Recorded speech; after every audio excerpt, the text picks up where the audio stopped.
Imagine this. You're sitting across from someone you've known for years. A friend, a colleague, perhaps even a family member.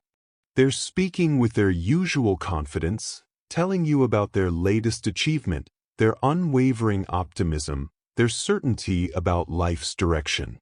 Their words flow smoothly, their smile appears genuine, their gestures match their message perfectly. Yet something feels wrong. Not obviously wrong, but wrong in the way a perfectly tuned piano sounds off when one string is slightly loose, barely perceptible, but unmistakably there. You can't pinpoint what it is. Their story makes sense. Their emotions seem appropriate. Their body language aligns with their words. But somewhere deep in your unconscious mind, an ancient alarm is sounding. You're detecting something your rational brain hasn't yet learned to recognize. The presence of a carefully constructed performance where authentic humanity should be.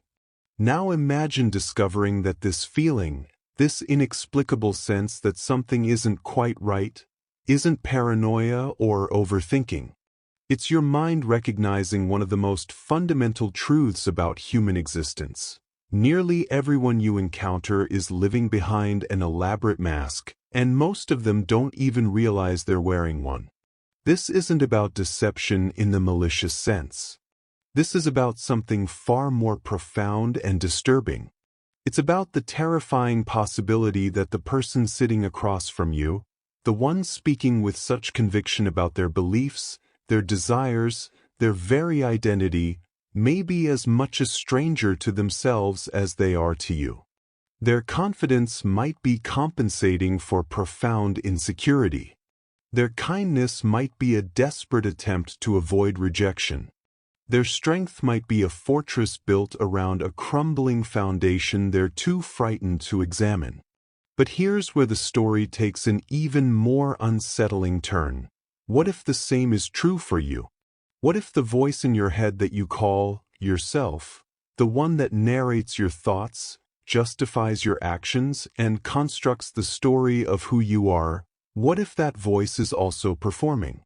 What if your own sense of identity, the very core of what you believe makes you you, is actually a collection of learned responses, survival mechanisms, and unconscious defenses that you've mistaken for authentic selfhood? Consider this paradox. We live in an age of unprecedented self-awareness, yet most people are more disconnected from their true selves than ever before. We have more psychological knowledge, more self-help resources, more therapy options than any generation in history. We speak constantly about being authentic and knowing yourself.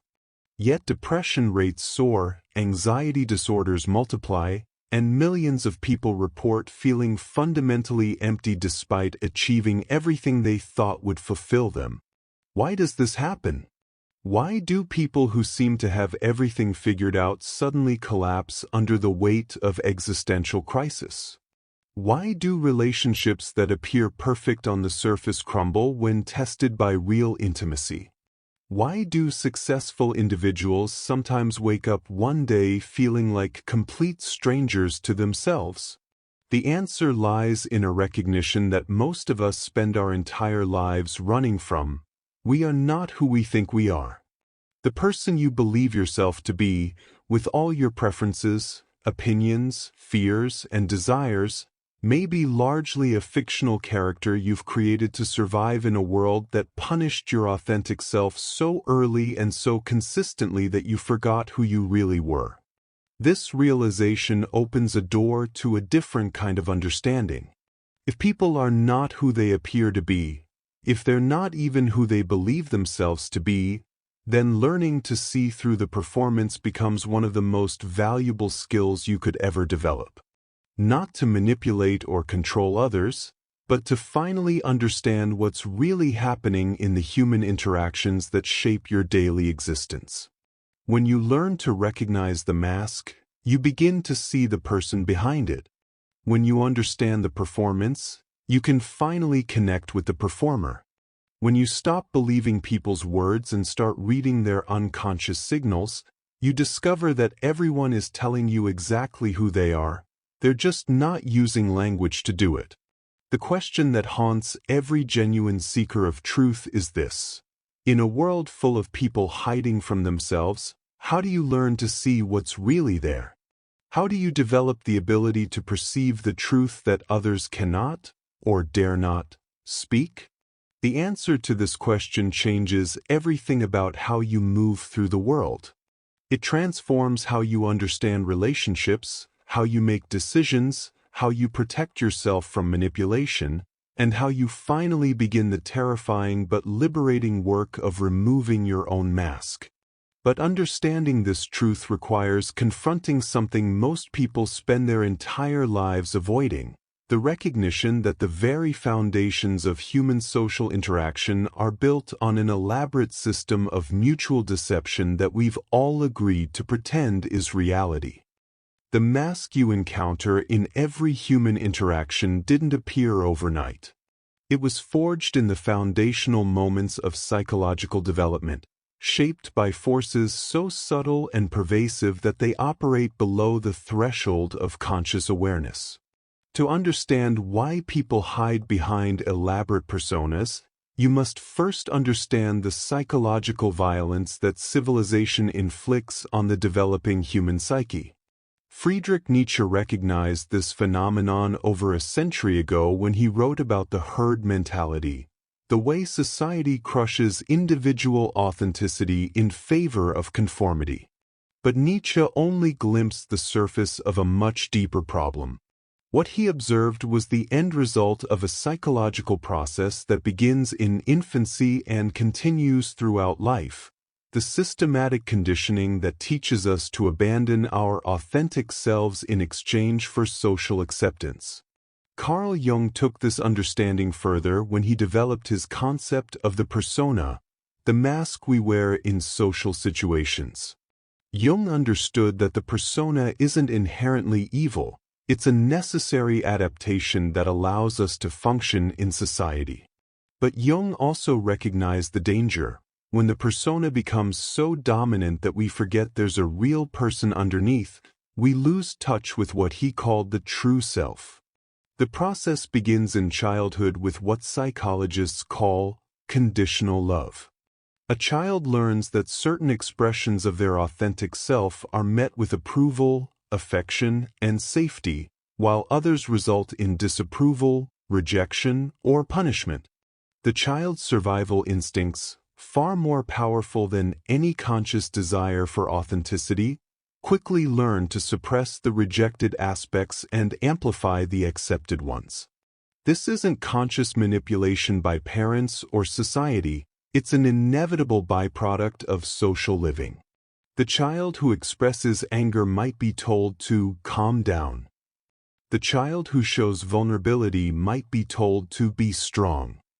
The child who displays exuberant joy might be told to quiet down.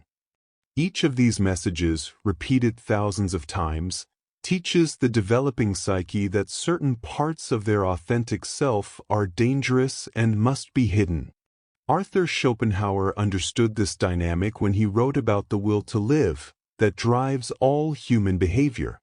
According to Schopenhauer, we don't act from conscious choice but from unconscious drives that prioritize survival above all else. The mask isn't a deliberate deception. It's an unconscious survival mechanism that operates automatically without the person even realizing they're wearing it. But the mask comes with a terrible cost. Jean-Paul Sartre described this as bad faith, the way people deceive themselves about their own freedom and authenticity.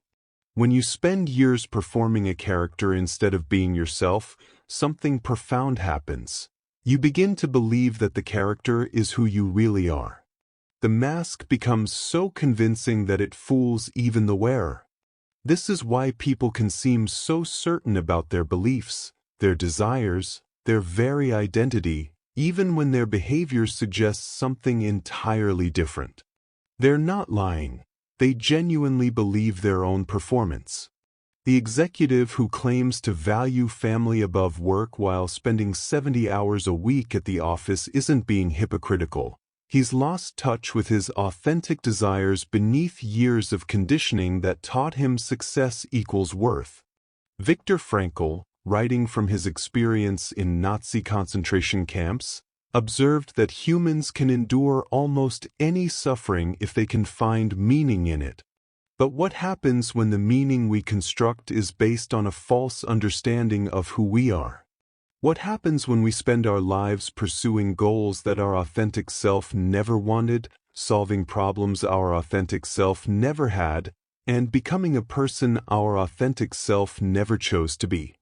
The answer is the epidemic of existential emptiness that characterizes modern life. People achieve everything they thought they wanted and still feel hollow because they've been chasing goals that belonged to their persona, not their true self. They build relationships based on their performance rather than their authenticity, then wonder why they feel so alone even when surrounded by people. Aldous Huxley anticipated this problem in his dystopian vision of a society where people are so conditioned that they can't even imagine alternatives to their programming. But Huxley's Brave New World isn't a future dystopia, it's a description of current reality. Most people are so identified with their conditioning that they experience any suggestion of living differently as a threat to their very existence. The psychological roots run even deeper than individual conditioning. The mask is reinforced by what social psychologists call social proof, the tendency to look to others for guidance about appropriate behavior. When everyone around you is wearing a mask, the mask starts to look like reality. When everyone around you is performing, authenticity starts to look like madness. This creates what philosophers call a false consensus, a collective agreement about reality that serves everyone's psychological defenses but has little relationship to truth. People don't just wear masks, they collaborate in maintaining an entire social system built on mutual masking, where everyone agrees to pretend that the performance is real. Understanding this hidden problem is the first step toward freedom. But recognizing the depth of the conditioning, both in yourself and others, can be overwhelming. Once you see how thoroughly the authentic self has been buried beneath layers of survival mechanisms, social conditioning, and unconscious defenses, you begin to understand why most people fight so hard against any threat to their carefully constructed identity. The mask isn't just a disguise, it's a fortress.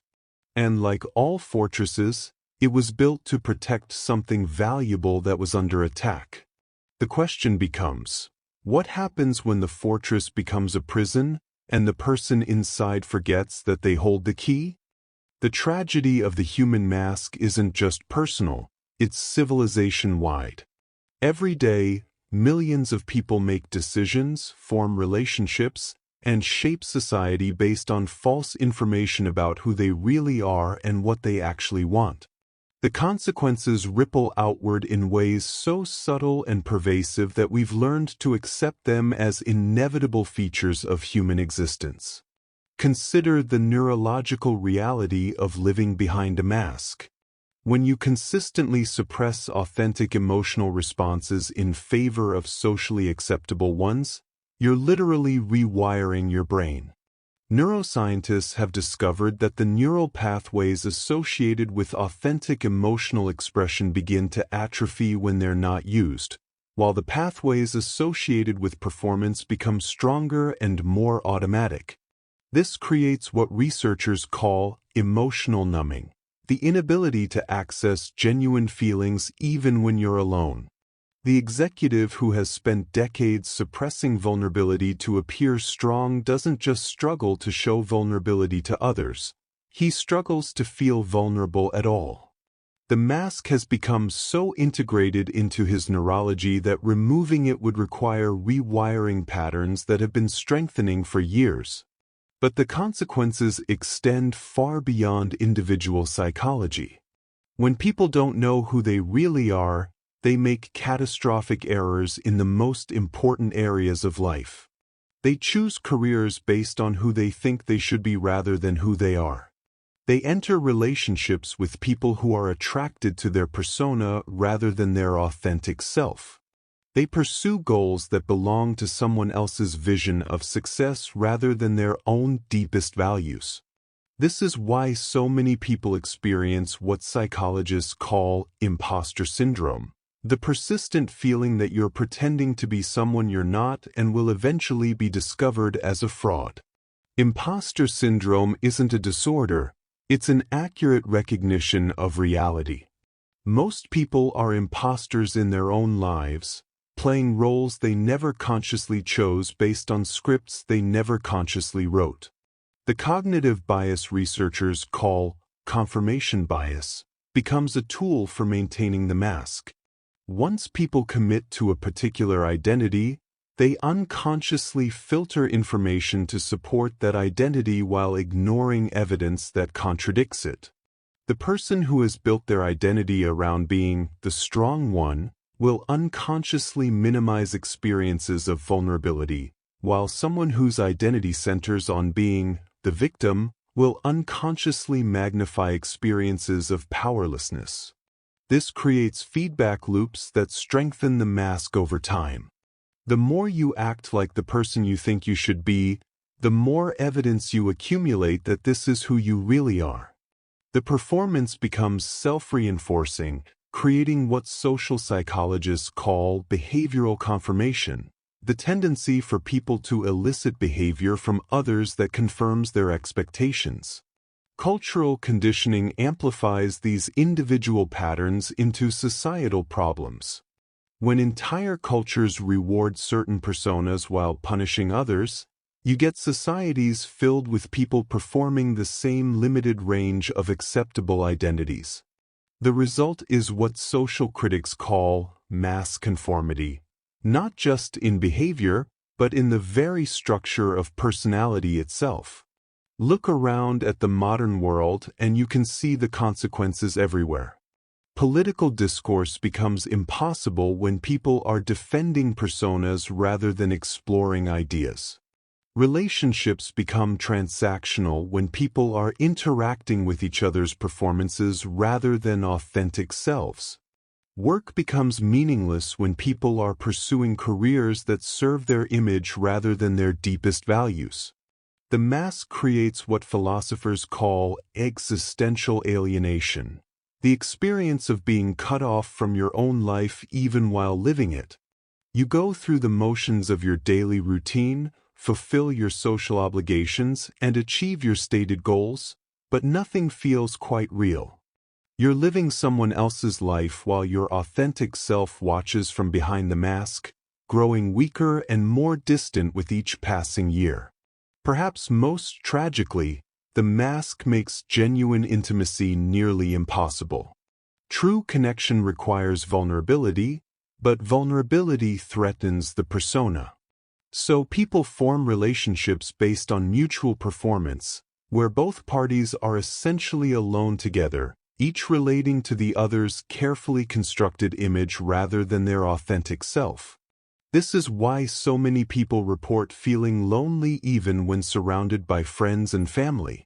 They're surrounded by people who know their persona, but their authentic self remains hidden and unknown. The mask provides safety, but it also ensures isolation. The ultimate consequence of living behind a mask is what existentialist philosophers called the death of the soul. Not a literal death, but the gradual fading of authentic selfhood until only the performance remains. When this happens, people lose access to their genuine desires, their real values, their authentic emotional responses, and their true creative potential. They become what social critics call hollow men. People who look fully human from the outside but have lost touch with the essential aliveness that makes existence meaningful. They function effectively in society, but they've forgotten what it feels like to be truly alive. The question that haunts every honest examination of human psychology is this: If the mask is causing so much suffering, why don't people simply remove it? Why do they cling to performances that make them miserable, defend identities that feel false, and maintain relationships based on mutual deception? The answer reveals the final and most disturbing aspect of the mask. It doesn't just hide the authentic self from others, it hides the authentic self from itself. The path to freedom begins with a radical recognition that changes everything. The very discomfort you feel when someone seems off is your authentic self recognizing another authentic self trying to break through their conditioning. Your unconscious mind is far more sophisticated than your rational thoughts, and it's constantly reading signals that your conscious awareness hasn't learned to interpret. This is the first rebellion against the tyranny of the mask, trusting your instincts over social programming. When someone's words don't match their energy, when their smile doesn't reach their eyes, when their confidence feels forced, your authentic self is detecting the presence of another authentic self struggling beneath a performance. But here's the revolutionary insight that most people miss. Learning to see through others' masks is inseparable from learning to remove your own. Every moment of authentic recognition in another person is simultaneously a moment of authentic recognition in yourself. The clearer you become about what's real in others, the clearer you become about what's real in you. The ancient Stoic philosophers understood this principle. Marcus Aurelius wrote about the importance of seeing things as they really are rather than as they appear to be. But the Stoics went further. They recognized that the observer must become authentic before they can accurately observe authenticity in others. A person wearing a mask cannot reliably detect masks in others because their own perception is distorted by their performance. This is why the path to psychological freedom always begins with self-examination. Not the superficial self-analysis that most people call introspection, but the kind of ruthless self-honesty that requires abandoning everything you think you know about who you are. The process starts with learning to catch yourself in performance. Notice the moments when you laugh a little too loudly at a joke that isn't funny. Observe the times when you agree with opinions that don't actually resonate with your deeper knowing.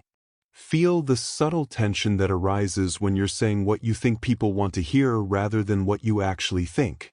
These moments of self-observation are revolutionary acts. Each time you catch yourself performing, you're creating a small space between your authentic self and your conditioned responses. In that space, choice becomes possible. In that space, you remember that you have options beyond automatic performance. The second rebellion involves questioning everything you believe about yourself. What if your career choice was based on seeking approval rather than following genuine interest?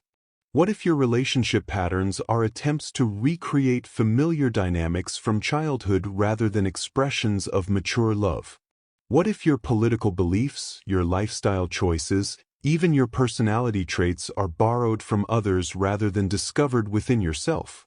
This questioning isn't meant to create nihilistic doubt but to clear away the false so that the true can emerge. It's what philosophers call systematic doubt. The methodical examination of everything you take for granted about your identity. Historical figures who achieved genuine freedom understood this process. Gandhi spoke about becoming the change you wish to see in the world, but before he could embody authentic change, he had to strip away the layers of conditioning that told him who he should be based on social expectations. His transformation wasn't about adding new qualities. It was about removing false ones until his authentic nature could shine through. The third rebellion involves developing what psychologists call emotional granularity, the ability to distinguish between authentic emotions and performed emotions. Most people have learned to feel what they think they should feel rather than what they actually feel. They experience anger when they think they should be angry, happiness when they think they should be happy, and love when they think they should love. Authentic emotions, by contrast, arise spontaneously from your deepest truth and often don't match social expectations. Learning to feel what you actually feel rather than what you think you should feel is one of the most radical acts of rebellion against psychological conditioning. This process requires what therapists call radical self-compassion, the ability to accept all aspects of your authentic experience without judgment. The parts of yourself that you've learned to hide or suppress aren't defects to be eliminated. They're aspects of your wholeness that were driven underground by conditioning but never actually disappeared. The fourth rebellion involves surrounding yourself with people who are also committed to authenticity over performance. This is perhaps the most challenging aspect of psychological freedom because it often requires ending relationships that were based on mutual masking and finding new connections based on mutual truth-telling. But here's what happens when you begin this process. You discover that your capacity to read others' authentic signals becomes almost supernatural. When you're no longer defending your own mask, your perception clears. When you're no longer performing, you can instantly detect performance in others. When you're connected to your authentic self, you can sense the authentic self in others even when they can't sense it themselves. This isn't manipulation, it's liberation. You become free from the confusion of relating to performances and begin relating to the real human beings behind the masks. You offer others the gift of being seen for who they really are rather than who they're pretending to be. The ultimate rebellion is the recognition that authentic living isn't just personally liberating. It's a form of social healing. Every person who removes their mask makes it easier for others to remove theirs. Every authentic interaction creates ripples that spread far beyond the immediate participants. The deepest truth about human masks isn't what they hide, it's what they reveal. Every persona, every performance, every carefully constructed identity is actually a desperate love letter written by the authentic self to a world that seemed too dangerous for direct communication. The mask doesn't conceal the real person. It shows you exactly who they are through the very act of concealment. This realization changes everything about how you perceive human behavior. The person who constantly seeks attention isn't shallow. They're revealing a deep hunger to be seen that was never satisfied. The person who compulsively controls others isn't domineering. They're showing you the terror of inner chaos that they've never learned to face. The person who performs perfect happiness isn't fake. They're demonstrating the profound sadness they've never felt safe enough to express. When you understand this, something extraordinary happens. Your judgment transforms into compassion.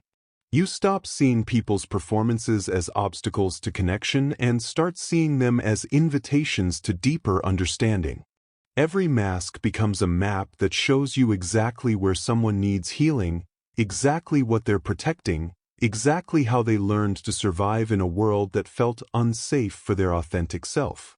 This is the secret that changes how you move through the world. People are always telling you their deepest truth. They're just not using words to do it. Their masks are confessions. Their performances are prayers. Their defenses are detailed instructions for how to love them. The person who never admits weakness is begging you to see their strength as the protective shell around a vulnerable core. The person who never shows anger is asking you to understand that their gentleness was carved from the stone of unexpressed rage. The person who never reveals need is hoping you'll recognize that their independence was forged in the fire of abandonment. But here's where the revelation becomes truly transformative. When you learn to read the authentic self behind every mask, you simultaneously discover your own authentic self. Every moment of clear seeing in another person is a moment of clear seeing in yourself. Every act of compassion toward someone else's defended heart is an act of compassion toward your own defended heart. This creates what psychologists call a feedback loop of authenticity. The more authentically you show up, the more authentic responses you evoke in others.